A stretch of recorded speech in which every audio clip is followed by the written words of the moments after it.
Hello, I'm Emilia from Healthy Story, and today we'll talk about what to do with anger. Anger is a very intense emotion, and most consider it as something bad.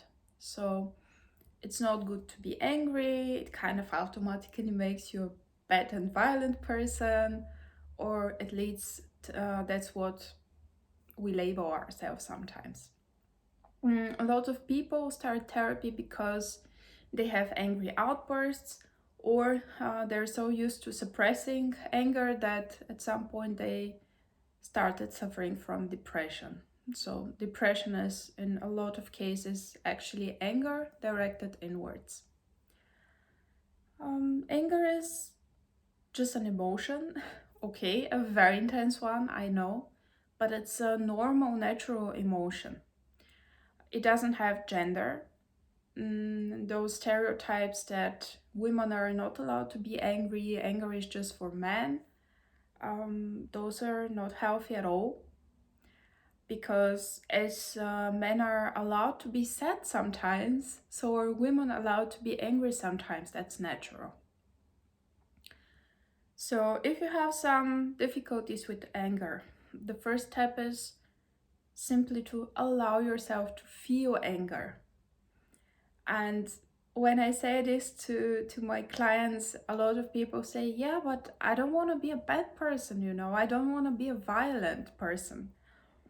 Well, feeling the anger does not make you violent. Violent make you the actions. If you hit someone, if you scream at someone, if you start name calling someone because you are angry, that's not a nice behavior, okay? So that's behavior you can work on, but the anger itself, it's not the problem. Anger itself, it's natural, it's okay to be there. You are allowed to feel angry from times to times. It's okay. So first step is make friends with anger. Allow yourself to feel angry when you have to feel angry. Second step is if you have accumulated anger. So people who have suppressed their anger for many years. The moment they allow themselves to feel the anger, it feels so intense because it's like a river that starts flowing that they don't know what to do with it.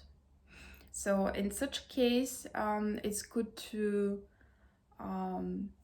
give yourself some support with your body, with some movement. It could be running, dancing, singing, something that really helps you ventilate a bit of this anger so that you get it out of your system. Because if you suppress it, at some point you either have an angry outburst, so you will start shouting, screaming at people, or you might get depressed. Some people have psychosomatic, so they start getting ill just because of this suppressed emotion, this big amount of emotion that they have there. So it's important if you feel you have suppressed it for too many years, just start running, do something with your body to help yourself get the right balance. At some point you won't need to ventilate, because as the emotion comes, you allow yourself to feel it. It gives you what what it needs to give you, and then it goes away, so you don't get stuck in anger. But at the beginning you really might feel that, okay, I'm diving so deep in this anger that I can't get out. That's why it's important to ventilate a bit, have an output for this anger that is not hurting anyone, not hurting yourself, not hurting people around you. Just that's why better give yourself some sports. The other thing is there is reason for anger to be there exactly at this situation.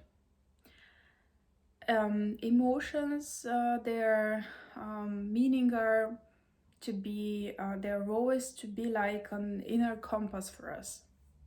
So anger being there often means I feel threatened, I need to protect myself, I need to change something, to put some boundaries. That's why it's also good to have a look at the situation. What has been triggered in me, to have a bit of an analysis at a later point. What's going on?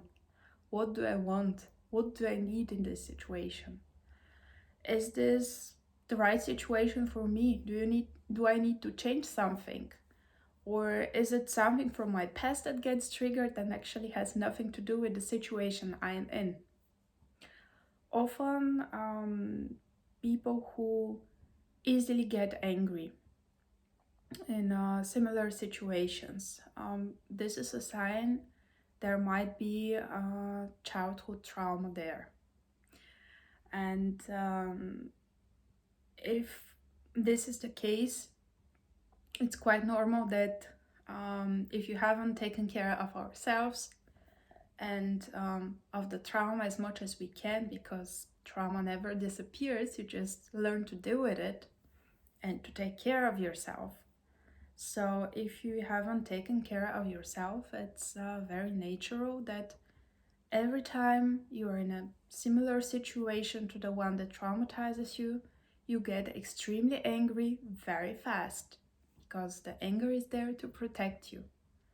But you might be overreacting because you couldn't take care of yourself back then, and now you are overprotecting yourself, although the situation might be solved with, sorry, I don't like it when you do this or when you do that, could you please stop? That's enough. So if you find yourself getting triggered by similar situations over and over again, and the anger is so strong that you have no idea what to do with it, maybe it's time to look for a therapist to get yourself some support.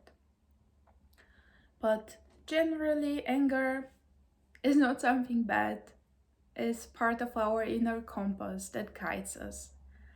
And I like using anger to support my productive activities. Like it's such it has energy, so it's like extra amount of energy that helps me work on the projects I want, help me move forward. And of course, I try to listen to it. Okay, what's the meaning of it? Why is anger here? What's the message for me there? But then this leftover energy, you can totally use it to put it in your goals, to move towards your goals. So anger is actually your friend. Don't suppress it. Thank you and have a wonderful day.